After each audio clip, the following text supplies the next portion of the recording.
Hey guys, and welcome to the Daniel and Mark show. You're joined here with Daniel and Mark, also known as Melburnian and the Doherty. Hey. As you guys can see, we're catching up again on a Sunday, and Doherty's in a new environment. Daniel, how you going, mate? And tell us about the change.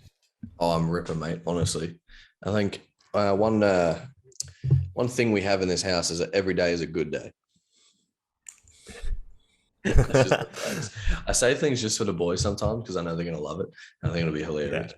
But yeah, no, I'm in a new environment. Kind of one of our other offices in the dojo, and simply because I don't know this concept of like different spaces and different environments, and that kind of change will give you energy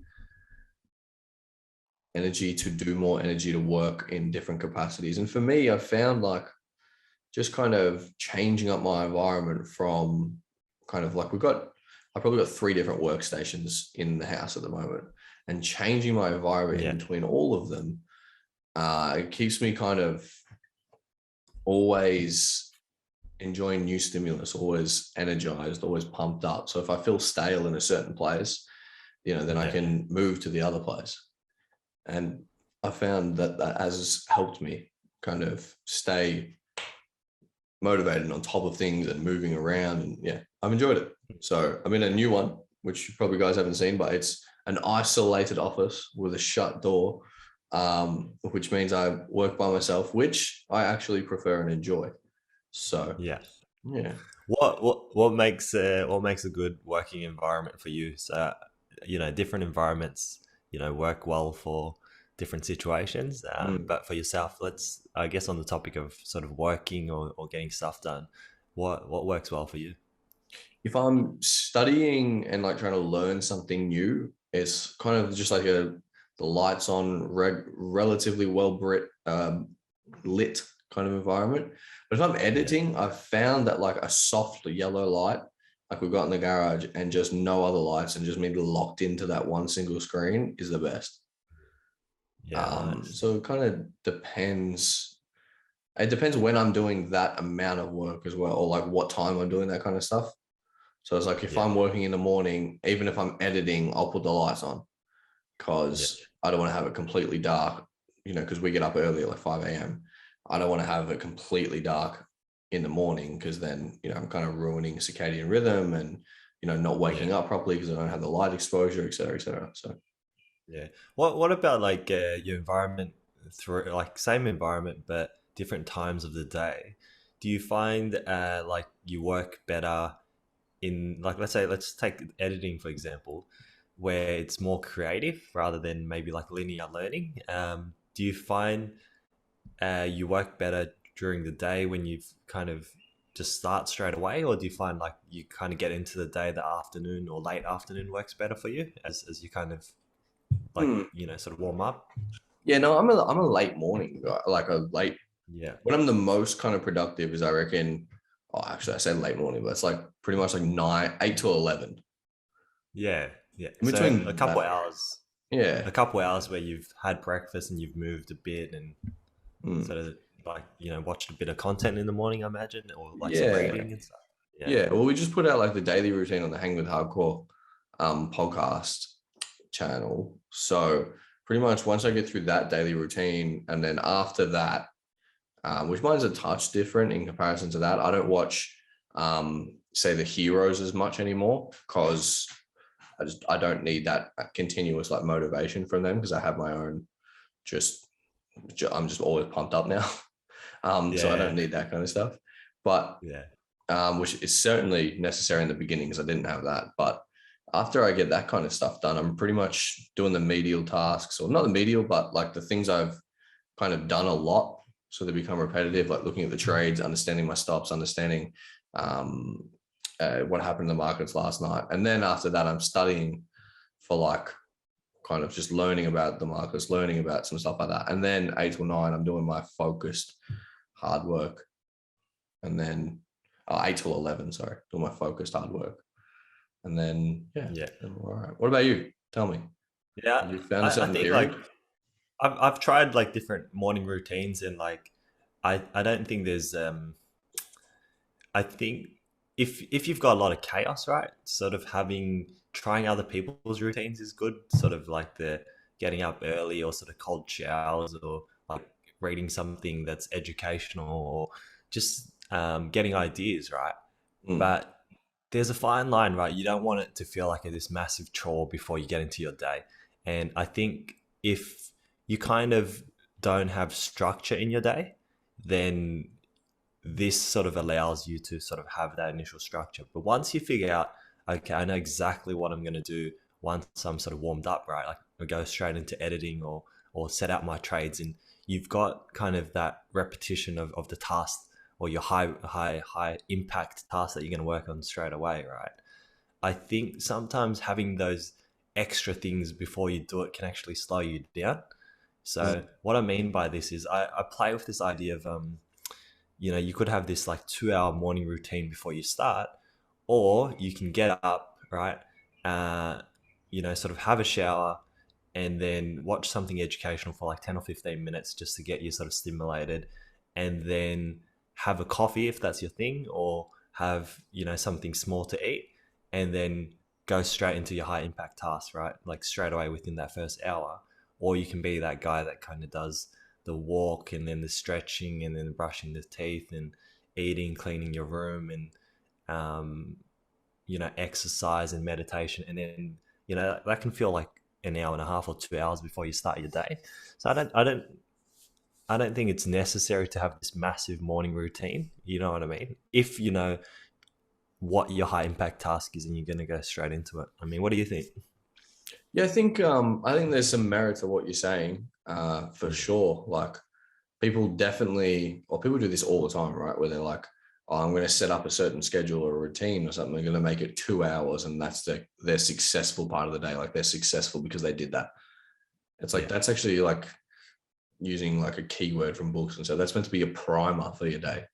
That's meant yeah, to be able to get you going. So sometimes I think I'm going to say this, but I'm going to preface it as well. Like less is more, yeah, but in that like lesser, it needs to be as well, I think, designed as possible.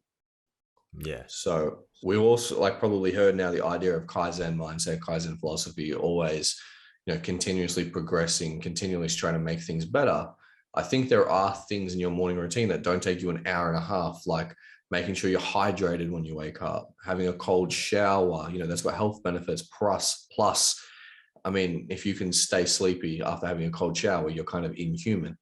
um there's making your bed is there's a reason to that. It doesn't take you half an hour, it takes you a small amount of time, but it's yeah, very, very impactful. So it's like, what are those tasks that you can set yourself out into a routine that are very all highly impactful, yeah, and you can get done, I think, within an hour is okay, yeah, especially if you're beginning the journey, mm, because it's kind of like you need to have a win in the yeah, morning. You need to have wins. You need to feel like you're getting something done. And if you know nothing, your only job is to really study.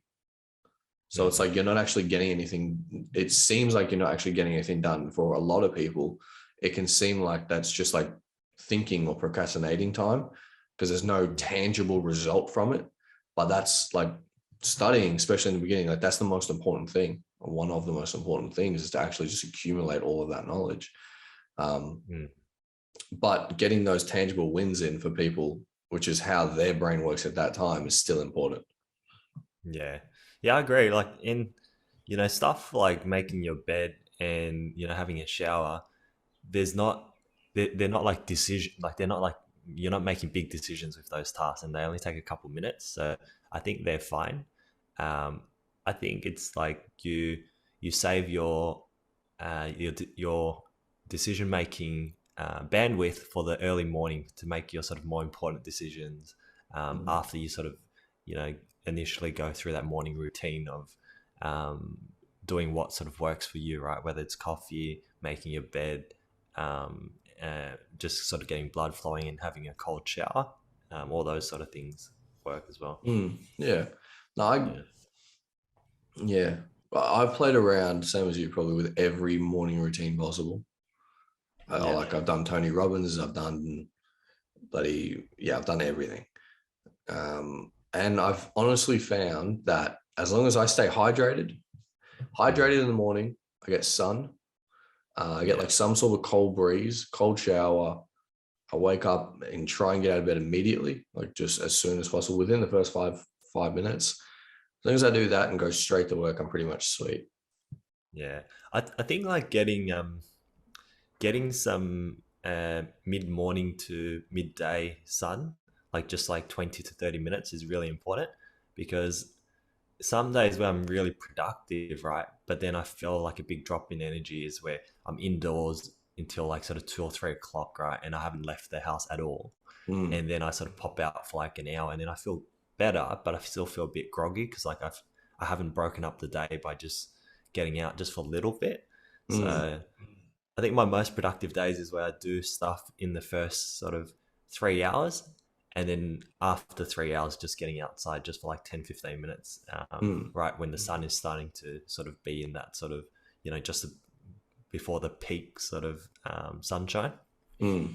Yeah. Yeah. I've like we've experimented with that as well, of like in the like getting up early, you kind of start to deteriorate early afternoon. Mm. And I've always like working out, definitely going for a bike ride, something not too strenuous that's just going to burn you the fuck out, but something that's like it's going to get the blood flowing again. And then another one, if you don't have time for working out, is another cold shower. Jump straight back in the Yeah. cold. Have a good one. But for everyone, like we're experienced in this, if that makes sense, because we've been doing it for a few years, especially Yeah. this journey. But for, if you're just starting, I think the Hardcore Headstart morning routine, that podcast is actually all like it's perfect All good stuff. Yeah. because it 100%. fits in like every lesson that we've just kind of taught over the last 12 weeks or 11 Yeah. weeks, whatever it was, Yeah. into an hour morning routine. So we can get you actually practicing each one of those steps, Mm. which I think is really important for people, especially at the beginning. Mm.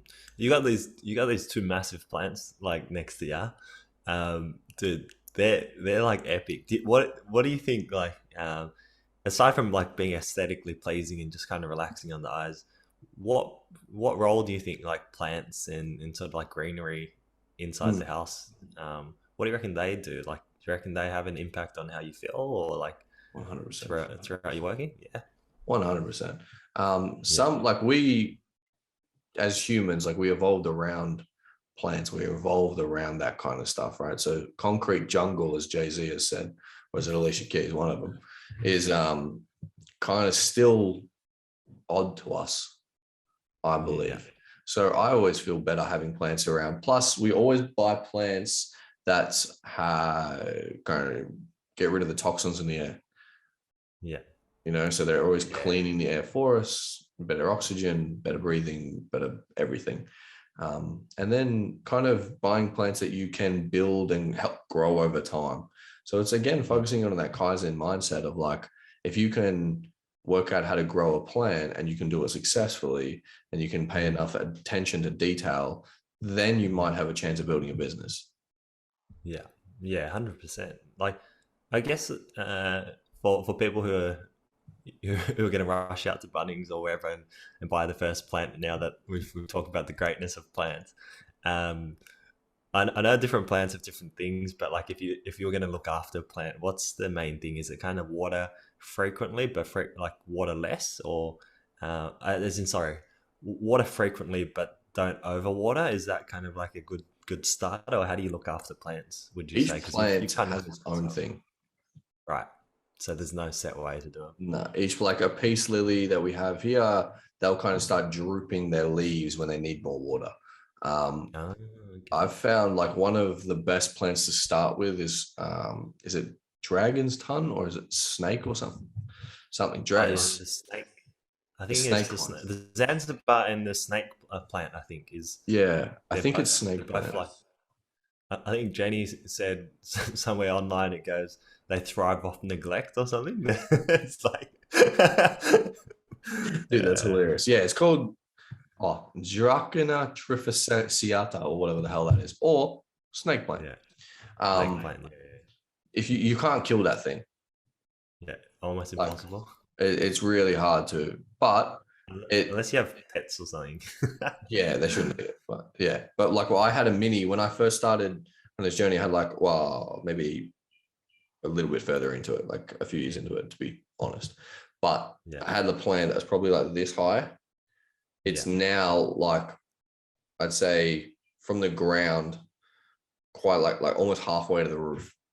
Oh, that's an yeah, over exaggeration. But it's like half the size of a yeah, door now, maybe three yeah, quarters yeah. the size of a door, which is like, it's Gotcha. good. You know, it grows quickly, but it's like, I don't know, if you can grow with your plants, like your mindset, like your ability to think, your kind of knowledge levels, if you can grow with your plants, you're on the right direction. You Yeah. know, Do these you plants do you will live think it's forever. like do you think like it's a whole process? Let's say if you're just someone who doesn't want to take on I know this is a bit of a cop out, but like let's say you don't want to sort of water plants, but you want to have plants around. Do you think like having artificial plants still like can help with environment or not? Or not really? No, just not No, happening. no way. No way, no way, no way. Huge cop out, yeah. Yeah, massive. I like it. There's, remember that we speak often about the concept of like, you always want the good shit. Yeah, The good shit will make you feel good. If you know a plant's artificial, that's going to make you feel like shit. Like yeah, if you're the kind of person who gets off on like, oh yeah, but it's fake, but it looks good. yeah, You don't understand the game. yeah, Like that's not the point. yeah, You know what I mean? Like you need to take care and pride, and it feels good getting that thing, you know, really kind of growing in the way that you want. mm, Uh, yeah, but don't buy fake plants. Just do the research. Like it could take you, dude, you can mm. be not an expert, obviously, but you can be like relatively competent on house plants within 10 to 20 hours of study. Very, very, Yeah, very easily. yeah, for sure. And heaps of those artificial plants, like they cost just as much as plants anyway. So Yeah, like yeah, they're absolutely crazy expensive. ridiculous. Yeah, but like this one here, this is real. This thing, Mm. she looks so damn good. You know what I mean? I don't know what this one's called, but like we have, I don't know, it just makes you feel good, right? Aesthetically speaking, you're not meant to have two plants next to each other. You're Oh, always, really? yeah, that doesn't balance apparently. You're meant to have Yeah.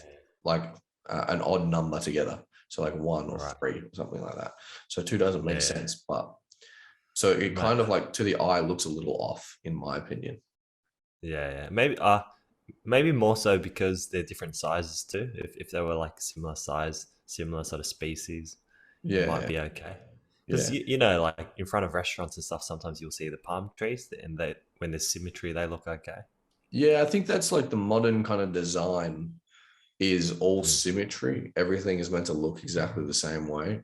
It depends on Yeah, kind of what philosophy of design, I guess, you like look into. There's wabi sabi, which is like the Japanese, which is almost perfect, but like it kind of, sorry, not almost perfect. It mirrors the world, if that makes sense. Like yeah, it's always going to be very difficult to create perfection. You're not trying to create perfection. You're just meant to maintain kind of its yeah, natural environment. There might be an oversimplification of what it actually is. So look it up for yourself. But there's a yeah, major example of like this older gentleman, I'm not sure, he might be a monk or something like that, teaching a younger yeah, monk how to clean up this entire courtyard.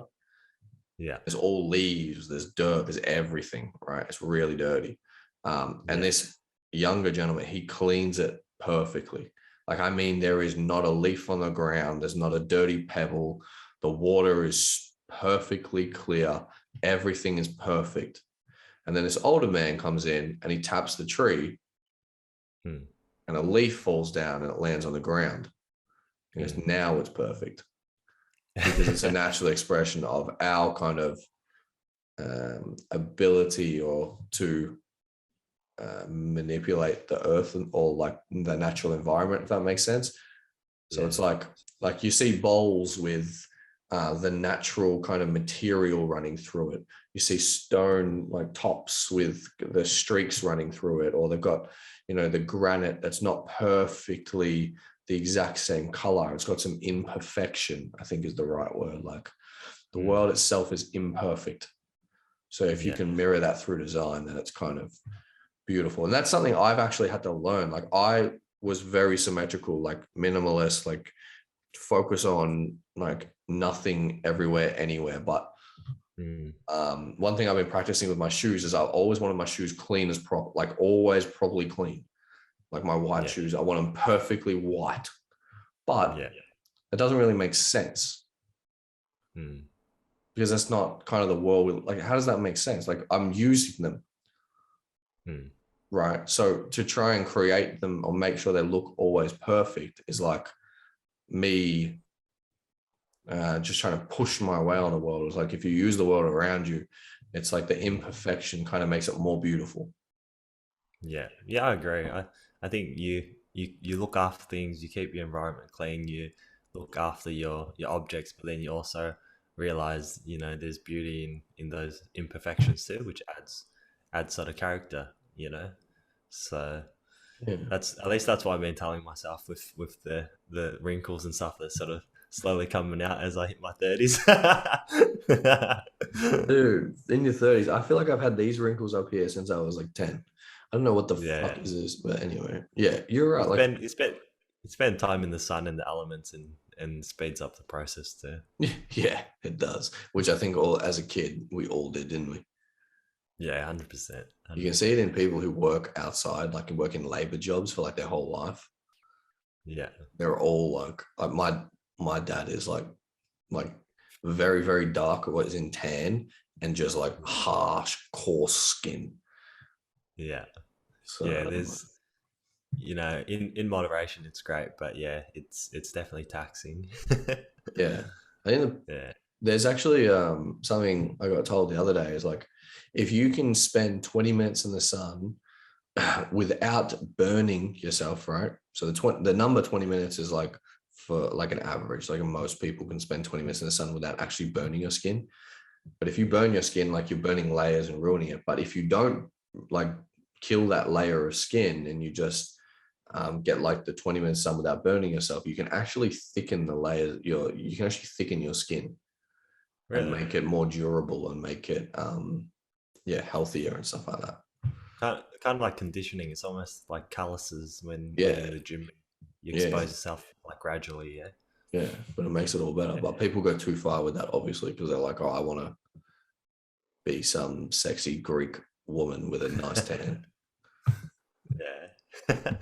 So tell me, let's switch gears a little bit. So I know, like in the last podcast, you guys sort of talked about like sort of like the framework of thinking and how you can potentially sort of have certain things that will help you sort of go about sort of acquiring more knowledge or whatever it is.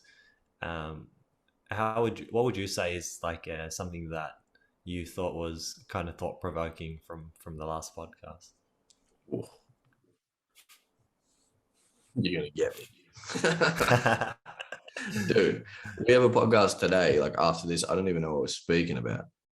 Yeah. Shit. Let me get my notes. Hold on. I can do this. Yeah. So let me get my notes because my brain works in a way of like, what the hell are we talking about? Okay, now I'm good.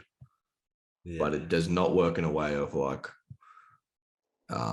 immediate regurgitation. And some people say that means I don't know it well enough, but I disagree with you. My brain is just works in a different way. So hold on I, I two think I think seconds. I'm just I think I'm the same as you. I've got a terrible short term working memory. Yeah. But you give me time and like I'll just remember these facts from like from ages ago that aren't like that important, but I just remember them for no reason. Yeah, that's exactly right. Like, yeah, exactly right. Mm, What are we talking about? How to think, right? yeah, I guess Yeah. while you look, Oh, okay, there we go. while, yeah, Yeah, yeah. Sorry, what were you saying? I was just gonna say while you're looking at that, I guess like I can talk about the Feynman technique, Yeah, yeah, yeah. and Go. yeah. So before this podcast, I was me and Doc were just talking, and I was telling him about this principle called the Feynman Technique, which I came across, and it's this idea of explaining that when you're trying to teach a complex topic, and you want to get better or understand, get like deepen your sort of understanding of that topic, you should start by finding out how to explain that topic. Choose a topic, identify it, and then explain it to a 5-year old. So explain it as if you would to a 5-year old. So remove all the jargon and all the sort of convoluted language, which a lot of sort of people use because they learn, but they don't necessarily understand. And then by doing that, if you remove the complicated language and you can't explain it simply, it identifies which areas that you struggle to simplify, which also identifies your knowledge gaps. Mm-hmm. So once you do that, you can go away and you kind of find out how you can fill those gaps and sort of find out how to explain those complex concepts more simply. And then you can convey what you're trying to say a lot more simply. And I think there's some beauty in sort of explaining things simply rather than trying to come off as like really sort of articulate and sort of a bit convoluted at times. Yeah, I think the idea is like you have to say things how people are going to be able to understand them and hear them, not the way you want to say it, just so that you can be heard and seemingly intelligent. Mm. Like I could absolutely use some more complicated words, and so could you. Well, what's Yeah, the point? yeah, Like, what does that what does that get across? Like if someone has to go, oh, what the hell does that word mean? Like then you just didn't do your job well enough. yeah, 100%. And just building on that with like an anecdote or like an example, um, I've caught myself just like explaining something that's complicated, and the more I explain, I go, I really like I'm just making this more difficult for the other person. And Yeah. like a perfect example is like someone goes, what's margin trading or what's leverage trading, for example. And it's like the more I explain it, the more jargon I use, and the more it's like it's getting like the person is getting more dumb as Yeah. as I keep talking, like Yeah, absolutely. Well, that's like the conversation of like solid brick advice and clay advice, right? Like True. if you're just giving people information that they're not going to understand, you're confusing them further.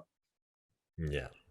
It's like just every time you want to speak, especially when you're speaking in trying to give value, I should say, or trying to teach someone something, you should always try and understand where the person is at, how much they know, and how they're going to understand it best, and make sure it's as simple as possible. Mm. I know even on this podcast and definitely in the Hang with Hardcore podcast, Yeah. I would have tried to speak like trying to not show off in the way that like, oh, look at me, but like try and put a little bit of sauce on it, if that makes sense. It's Yeah. like, well, that doesn't help people. Mm. People want relatability, plus they want valuable knowledge. They Yeah. want a person they can see themselves in understanding something so that, they can see themselves understanding it as well, eventually. Yeah. Yeah. I think to an unsophisticated audience, using sophisticated language is impressing, right? Like I've been like plenty of times I've watched something that I don't understand. Like sometimes, like the first time sort of watching Jordan Peterson or like Russell Brand, and I'm just kind of like, wow, I really like the way this guy speaks, but it doesn't like if someone were to ask me what did that guy say and how would you explain the concept he just covered, I wouldn't be able to repeat it because Yeah, it's just a bit too convoluted. Um, so 100%. yeah, I think there's I think we can all strive to use more simple language. When you're talking to somebody else, it's fine to use the jargon if you share the same understanding. But if you're coaching, you're teaching, you're explaining, you're in a position where you're assuming that you know more than the other person, right? So you should simplify that language if you can. I think Yeah, that's what it comes down to. absolutely, man. I think like the point of jargon is like, how the hell are they going to know like the jargon if you're explaining it to them? Like to know the jargon and stuff, like you have to understand something relatively well, meaning you have to know Yeah. this, and this, and this. Like you can't just know this. So a lot of people don't explain the foundation. They just explain, like we talk about the foundation tree, Yeah. right? Or the tree of learning, the tree of thinking, whatever the hell you want to call it, right?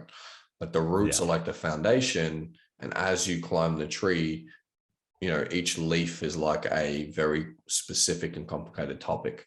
People like to Yeah. talk about the specific things, but they don't like to give people the foundation because people just want to be heard. They just want to know that they're saying something that someone's never heard, not to actually Mm. help. So, Sure. Let's do like let's do an exercise, right? So okay. you choose a complicated concept that you've recently learnt and you try to explain it simply, and I'll do the same. So like the ones that come to mind to me is like NFTs and short selling. So people go, what's an NFT, or what does it mean to short a stock, for example? Hmm. Can you think of any sort of concepts that you've had to explain recently that's maybe maybe a bit on the jargony side, or like a bit kind of Maybe not on the jargony side, but one thing that is actually incredibly complicated that people don't understand is compound interest. yeah. All right, explain. Use let's explain that one. Let's try that in So as yes, simple as you can. the most basic way I say is like Yeah, compound interest is interest upon interest. yeah, All right. What does that mean?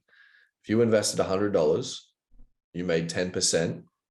In the yeah, first, after the first year, you'd have $110.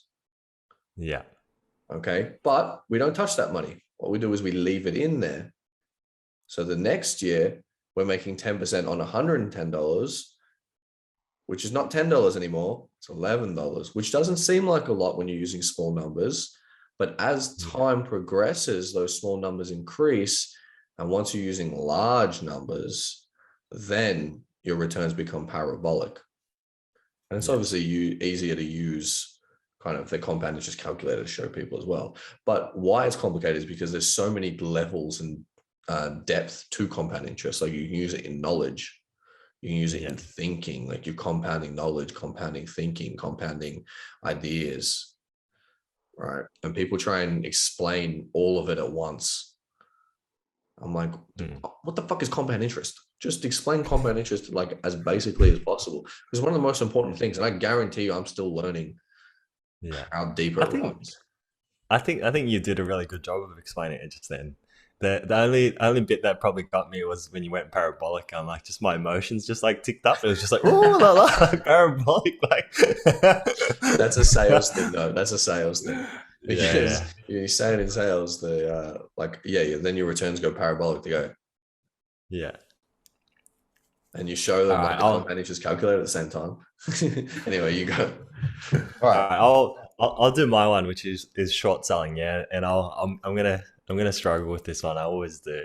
all right. But to short a stock, or when I guess the context is when someone goes, what does it mean when someone goes to go short on a stock, or to short Tesla, or Michael Burry has shorted these positions, right?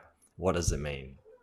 Um, in my mind, like shorting, short selling or shorting a position means that you're betting that a price, you want to make a bet that whatever asset or item you're purchasing is going to go down in price. So what you do is you have an agreement with the person that is providing you the asset. You borrow that item with an agreement to return that item to that person at that price that it was valued at the time. So let's say it's an iPad. If you think an iPad is going to be worth, let's say it's not a great example, but let's say it's no, let's do gold instead. A block of gold. So you got this block of gold. It's currently worth $2,000, and you borrow that block of gold, um, expecting that the price of the block of gold to go down to $1,500. But the guy that's provided you the block of gold is expecting just you to return that block of gold for $2,000 in 3 months time. So then you take that block of gold and you wait for the price to drop down to $1,500. You sell that to somebody else for, sorry, you purchase another block of gold for $1,500 when the price goes down, and then you give that block of gold back to that guy, and you've made $500. That was the, see, I told you I struggled, man. I struggled. I need to work on that, but I think I started off okay, I and then the agree. numbers, But I yeah, think like the best way of explaining something is like they're probably not even going to understand the mass example that well. true. So leave the numbers out almost, right? Like that, like I think like, hey, okay, what does shorting mean? Mm. When so there's what's the opposite of shorting? Longing. Longing, going, yep, Okay, what does that mean? That means when the price increases, you make money. What is yeah, shorting? Shorting is the opposite. When the price goes mm. down, you're betting that the price will go down, and you make money when the price goes down. Like True. saying you're then borrowing from someone else, they need to then That's understand kind of like how margin works, how leverage works, how like all that true. kind of crap. It's That's like, more the process than the actual what's happening. Yeah, I suppose. yeah, the process is for someone like if they're actually going to start shorting, Yeah. then they need to Then you can understand the go into it. process. They Yeah, understand why true. that's probably not a good idea because there's unlimited amount of losses. Like Yeah. you start explaining that shit, like people need to understand what the fuck the stock market is before they start understanding what shorting is. But they hear the word shorting, and they're like, "What the fuck is shorting?" Yeah. I hear that all the time. So I think like, yeah, if the price goes down, you make money. That's what shorting is. Yeah. Yeah. Yeah. So if someone says, "How do I learn to drive?" You go get your license instead Yeah. of you turn the key and like you hop in the car and Yeah. you Go get steer your the wheel. fucking license and they'll teach you. Yeah. Like, but yeah, like, I think there's a difference between like a lot of people are not trying to operationally do a lot of the things that we teach. Yeah. So because I'm not the most experienced in the world, but do a certain amount of consultations with people, helping them get invested into our, Hardcore Headstart's long-term portfolio, Mm. you realize that people don't want to become like me. They don't want to become an investor. They do want to become an investor, but they don't want to become the person who's doing all the work. They want the Yeah. returns, but they want a similar amount of knowledge that I have, Mm. but they don't have the 6 years of the work. So it's like, Yeah. if you don't have the foundation, how can you understand all of the details? The details are actually not important because you're not operating. You actually just need to understand the foundation a Yeah. little bit, and then work Yeah. on it and work on it and work on it and work on it and work on the foundation, because the foundation can take you 3-4 years. You can argue, even in my case, that I haven't finished the foundation. Yeah. Yeah. 100%. Um, I think it was a good exercise to do. Hey, like just Yeah, shit. explaining. I think everyone, like, if you're listening to this, try to use this principle in your own lives. Where if you're at work and you have to explain things to clients or customers, or you're trying to explain something to your little nephew or niece, get in the practice of trying to use more simple language and explain things Absolutely. more clearly. And I think it's highlighted that leaving some information out sometimes actually helps you explain your point more clearly, I think. Yeah, absolutely. I think not over communicating, because like always explaining something to the best of your ability is the best way, but like Yeah. over communicating in the right things. Or it's almost like adding unnecessary details, right? Yeah, like just don't. You don't have to. Yeah. And it's going to Yeah. hurt someone even more. But like one example for me personally, I was very lucky last, what was it, a couple of days ago. I did a talk for my old high school. Oh, cool. Yeah. So I spoke to, Tell me more about that. yeah, I spoke to the year 12 business students. There was only a small class because it was only one of them in COVID, so it was virtual, but it was Sure. probably, I don't know, 30 kids or something. So nothing crazy, but Yeah. maybe a few less actually. But like I designed it, it was a business class, right? So the angle I took at it was what is investing, and then how do investors look at business and stuff like that, Mm. and who am I and all that kind of crap. And like I can explain really, really detailed how investors look at each business and breaking down what's an important thing and all that kind of crap. But it's like, these kids don't even know what investing is. Why is investing good? Like, what the fuck is the stock market?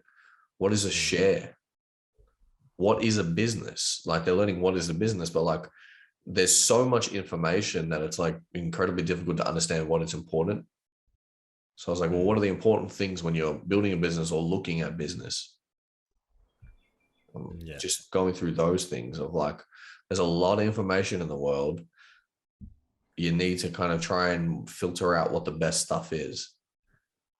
Yeah. So like having the ability to speak to, well, especially 18, like what are they turning 18, I think, because my little sister was in there.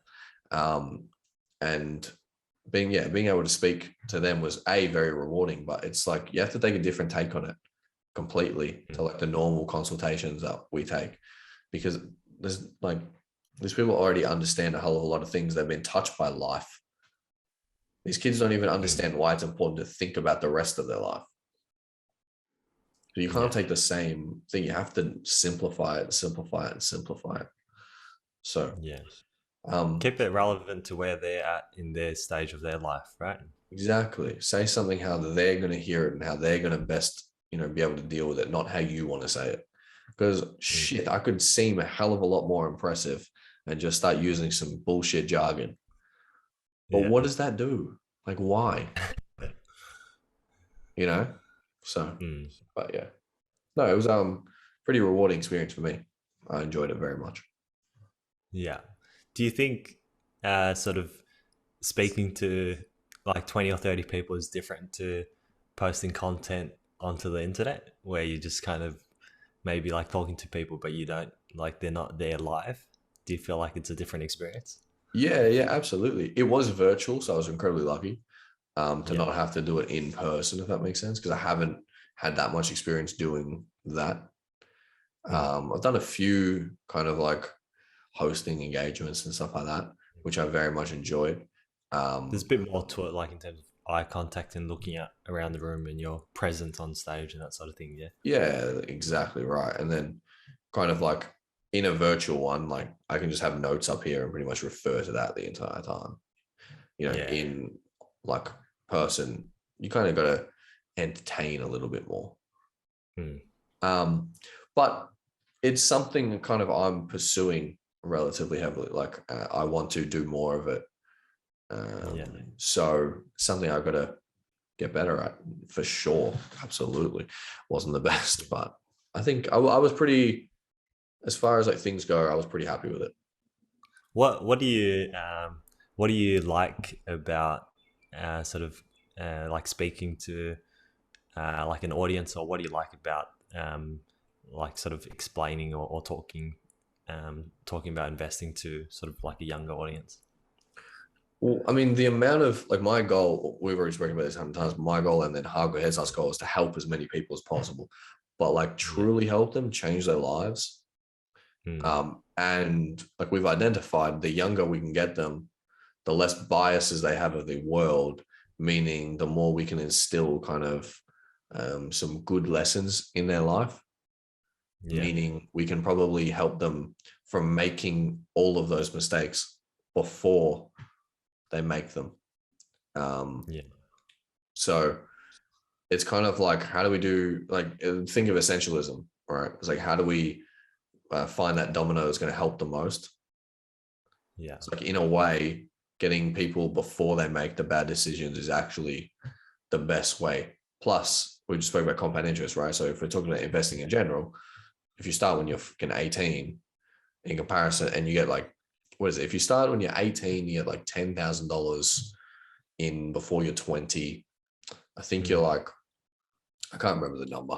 It might be like 90 mil or something ridiculous. I can't remember. I honestly Yeah. can't remember. I'd have to do it again. think I think that's a good point. Like if you capture or explain a concept around finances or investing to someone quite early, and you explain it in a way that sort of, they see the importance, or they sort of grasp like the benefits of it really early on, then it won't be the first time they'll hear that piece of information when they sort of have their, their radar, in terms of like when information is presented to them, or they come across things of like similar nature. They'll have their filter on, like, hey, I've heard this concept before, and they'll listen more closely. Whereas if you've never been explained something, or it doesn't feel relevant to you, you'll just keep ignoring that piece of information that, like, if it comes up. Yeah, that's exactly right. So yeah, it's just about the repetitions, like teaching these kids as much as possible, just kids in general, right? Putting as much Yeah. content out to make sure that we get across to all these boys.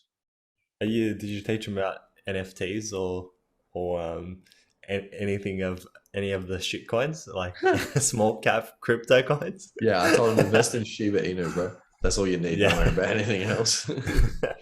No, I But didn't talk about I can NFTs. imagine one of the kids just going like, "What about GameStop?"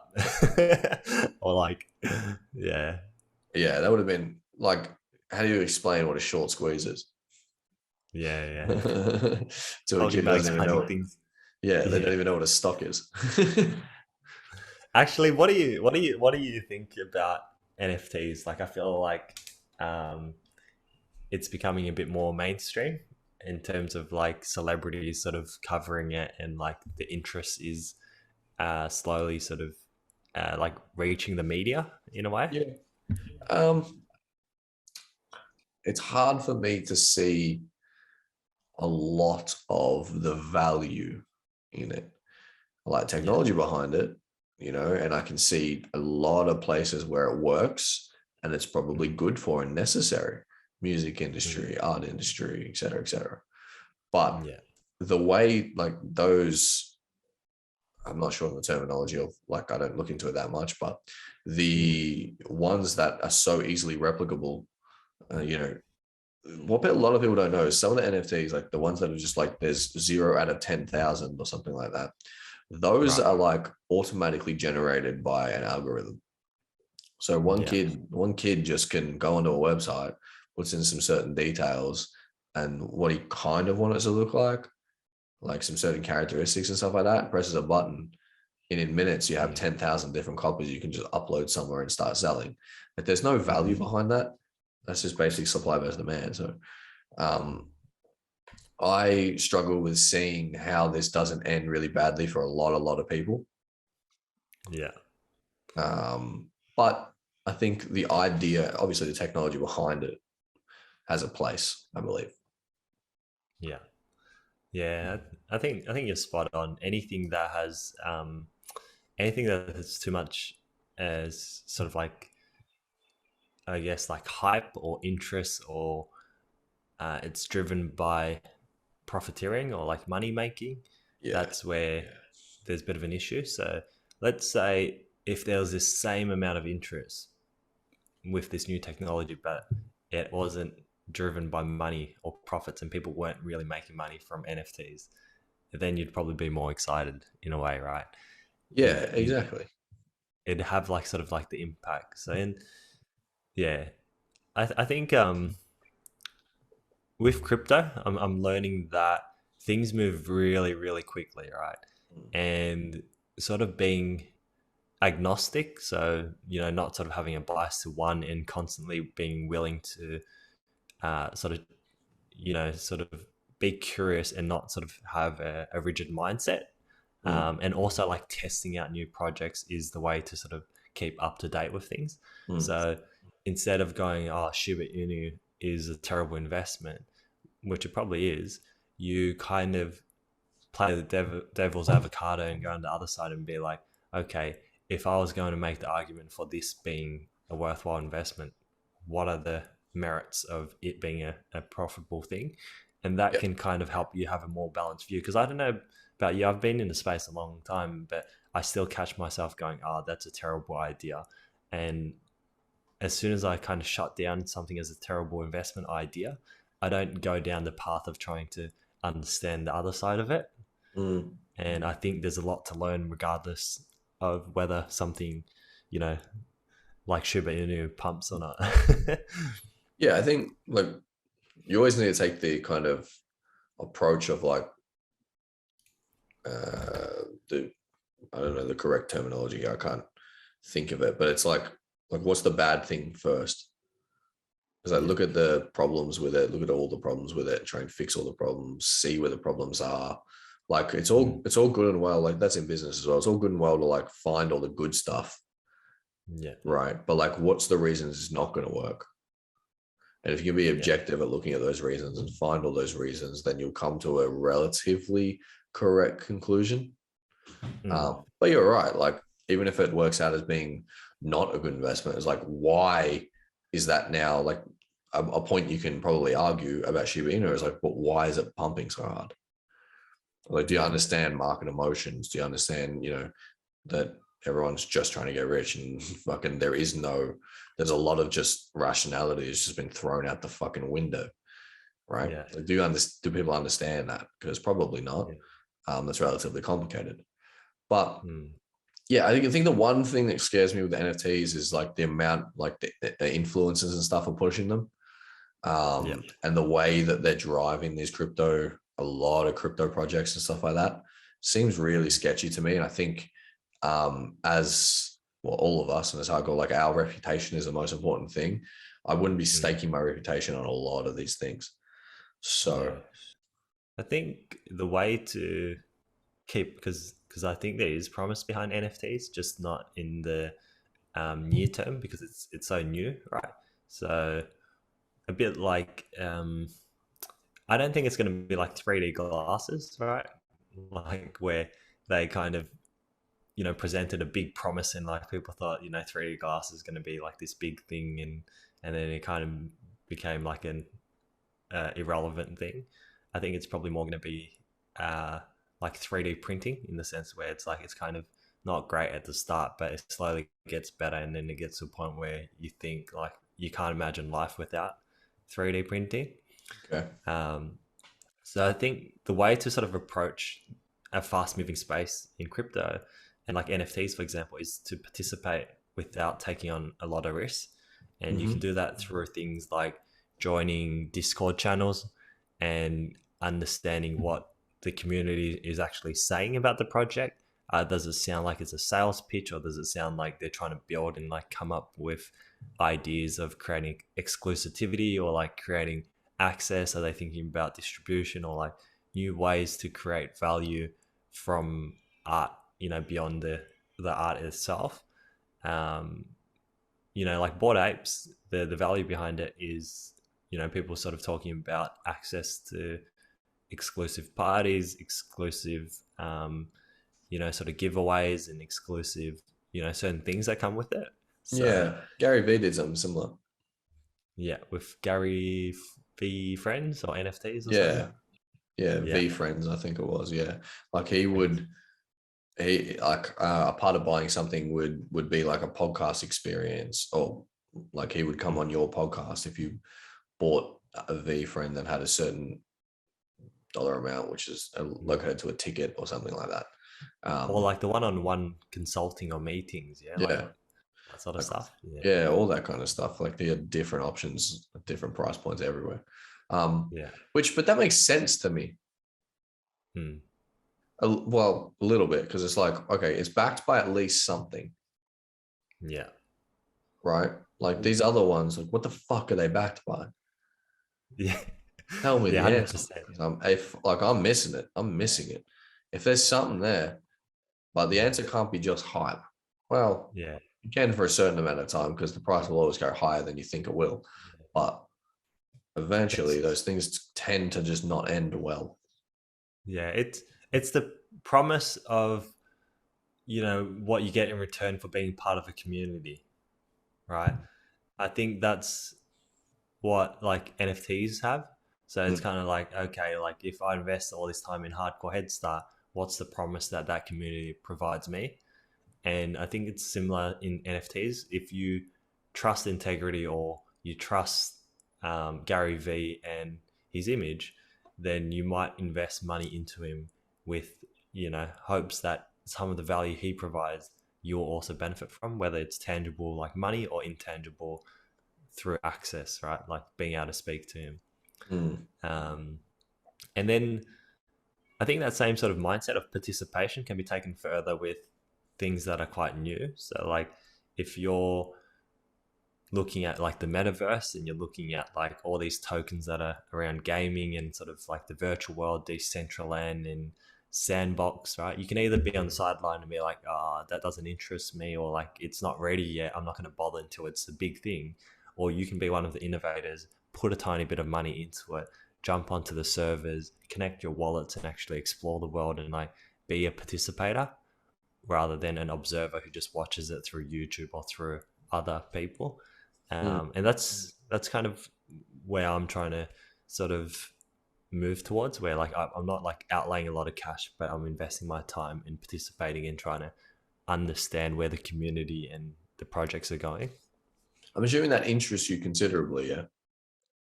The concept does, but I'm just being lazy, and also like because I'm not incentivized by money, like in those things, I just haven't sort of gone that deep into it. But I do want to sort of check it out a bit more. Mm. It is funny because like try and learn about as much as possible when it comes to like prioritization. Mm-hmm. Not really on the list. Not like Yeah. you know, I understand the basics and make sure I can hold up in a conversation just like this, Mm.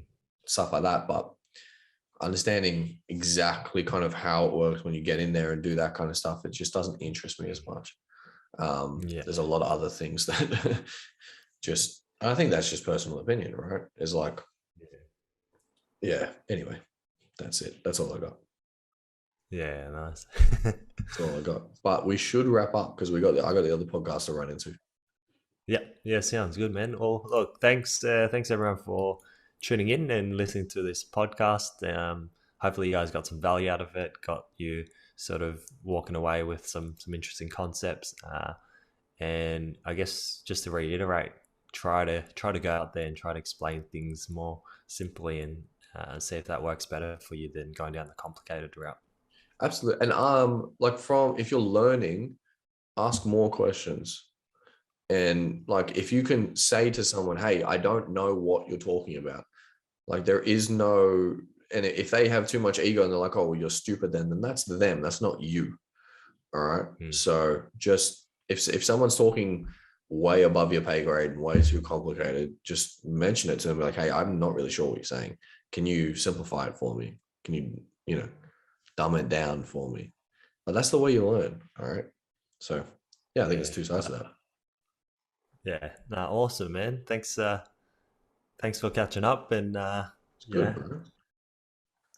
Boy, you do a little Instagram. Good boy. Fuck, you're all over it. Instagram, boy. All right, catch you later, bro. All right, ladies, bro. Hold on, I want to do one too. Wait, people are getting us Yeah. doing our bloody thing. See you later, boys. End of the podcast. We're doing Instagrams on the end of the podcast. All right, boys and girls. All right, like, subscribe, all that good stuff. Click the notification bell. Goddamn, Lucky looks good. All right, let's go. Let's go.